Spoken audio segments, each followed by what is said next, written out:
প্রিয় দর্শক, আসসালামু আলাইকুম। আপনারা কেমন আছেন? আশা করি সকলেই আল্লাহ তাআলা অশেষ রহমতে আপনারা ভালো আছেন। তো আজকে আপনাদেরকে কচু বাগানে নিয়ে এসেছি। তো বন্ধুরা, আপনারা যে বাগানটি দেখতে পাচ্ছেন, এটি মূলত হচ্ছে একটি কৃষকদের বাড়ির আশেপাশে রোপণ করা একটি কচু বাগান। এই দেখতে পাচ্ছেন, এই যে কৃষকদের বাড়ি। তো বাড়ির পাশে যে জমিটা রয়েছে, সেই জমিতেই তারা সাদা কচু তারা রোপণ করেছে।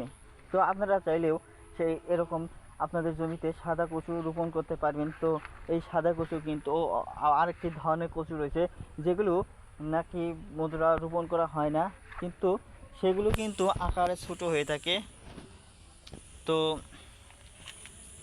আর এগুলো দেখতে পাচ্ছেন, এগুলো কিন্তু আকারে অনেক বড় হয়ে যাবে, বড় দেখতে পাচ্ছেন দিনের পর দিন বড় বড়র দিকে বেড়ে উঠছে। তো বন্ধুরা, এই কচু এক একটার দাম কিন্তু মোটামুটি ভালোই দামে বিক্রি করা যাবে। তো প্রিয় ভাই বন্ধুরা, এবং কি এই কচুগুলো আপনারা নিয়মিত সেবনও করতে পারবেন, কোনো সমস্যা নেই।